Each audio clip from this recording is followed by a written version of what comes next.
Hello there, welcome to Unenlightened. I am Austin, the developer of Everbound, and this week we're going to be talking about a little more of the updates related to the art project kind of stuff for the project.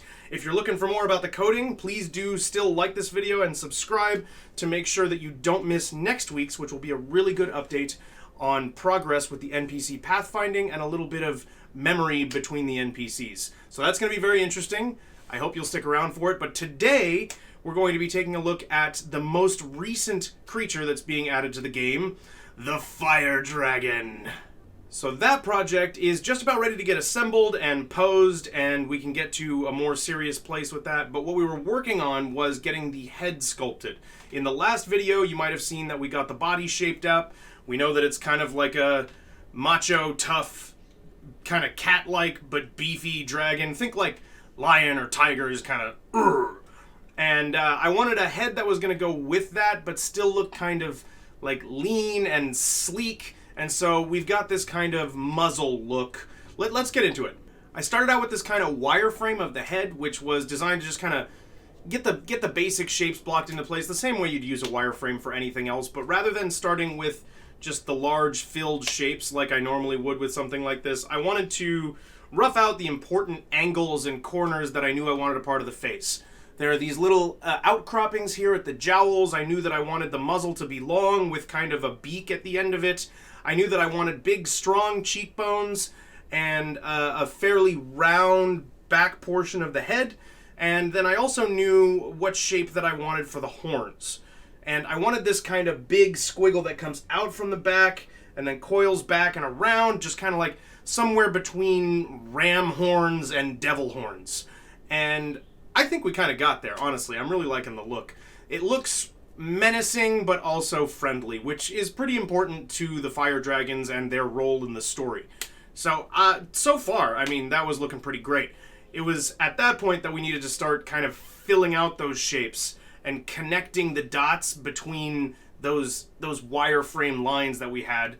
And I went through and just did narrow sweeps, just kind of filling it in, almost like I was painting with a paint roller, to just get those shapes that I wanted and get those curves in there close enough that I didn't have the same thing bite me in the butt that has been over the last few projects, which is, with VR sculpting, the program I'm using is called Medium, and it works really well, and it's also free for the time being, so I'm happy about that as long as it stays true. But as long as it is, I'm really enjoying the program, and I'm not going to complain about missing features in something I didn't pay for. But there is a bit of an issue with the smoothing function that it doesn't scale very well. So if you're working with really large pieces and you have big grooves in there that you'd like to smooth out, you'd think you could zoom out, scale up your brush, increase the strength of it, and you would end up smoothing out those details. But honestly, it doesn't really respond very well to that scaling. So if you want things smoothed out, you got to get it close to there on your own, and then the smoothing brush will take small imperfections and bumps and grooves, really tiny stuff, out of the surface of your sculpt. So I try to work toward that now, and it kind of started looking like a mummy at first, but as it starts to get smoothed out, it's really looking a lot better. In the stream that this was cut from, I got most of the head smoothed out, and you get a really good idea of the shape of the dragon's head and what kind of energy I'm going for. But I do have the rest of it smoothed out, and you'll see that in the video 2 weeks from now, where I will take the fire dragon's head and its body and the leviathan's head and its body and put those together and pose them and get them lit and textured so that we can get a better look at what they're going to look like when they're finalized, and hopefully there will be some stickers to go with it. So stick around for that, because that'll be pretty cool. As for this one of the things that I really knew that I wanted to focus on with this was the shape of the horns and the way that they folded around.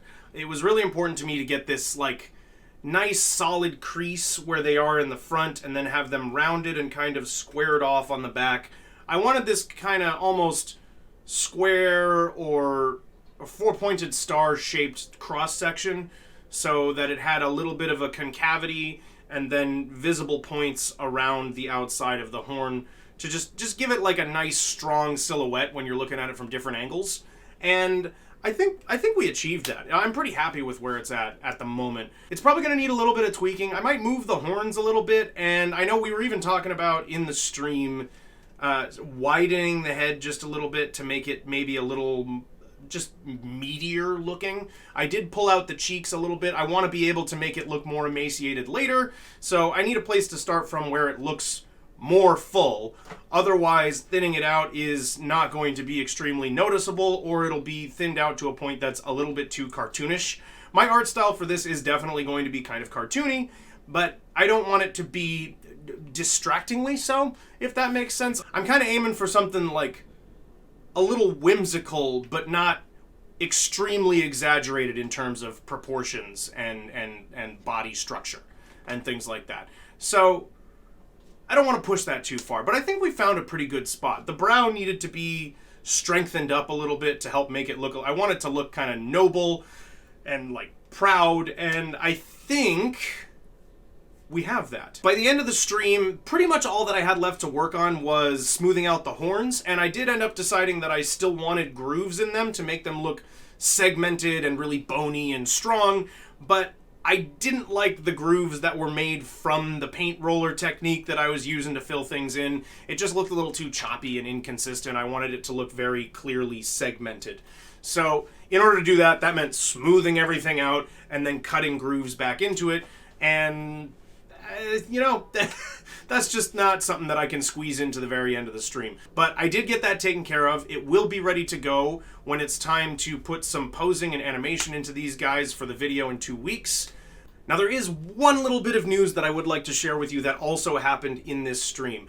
I'm starting to put together my own Minecraft server, and we've had one that I've been hosting with like one of those paid services for just a few of the people that are part of the community that have been around for a long time. I want to expand the availability for that, and what that means is setting up my own server. And I want to send out a shout out to Jakob, who happened to be able to send me an extra server he had lying around. It is a huge gift, and it made it possible for us to now run our own server. So I'm getting that set up. There are a bit of technical difficulties just working out the kinks setting up the server from home, which I've never done before. But as soon as that's done, which I expect to be the case within a couple of weeks, we should have a new server fired up. There's going to be a new $1 tier on the Patreon. Those proceeds are still going towards supporting Everbound.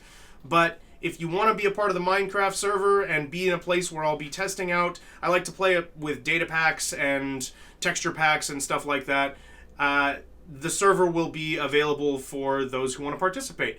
And if I can, we'll be running the multiverse plugin, and there'll be a separate creative server for you to make your own builds and all of those kinds of things. So keep your ear to the ground, like, subscribe, bell, all that kind of stuff to make sure you hear about that. And with that, I think that's all we're going to cover today. So I want to give a shout out to the patrons, Melody, Jakob, and Hermit.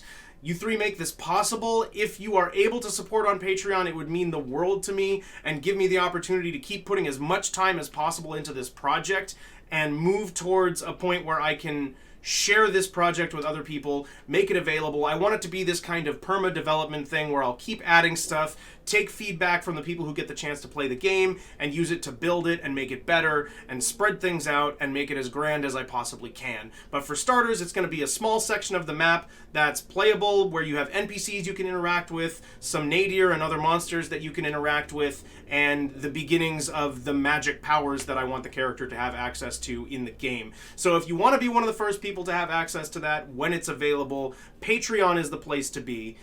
And you'll also get access to a bonus stream every week where you can see me doing some of the development in real time and even offer some suggestions and some help if you want. So please do that, but if you can't, I totally understand. The most important thing you can do is like and subscribe and bell and share the video with people. Make sure to spread the word, get the word out there that Everbound is happening and that it's going to be the coolest game ever. So I really appreciate you hanging out with me. Thank you so much. It's been a blast as always, and I will see you next time. Take care.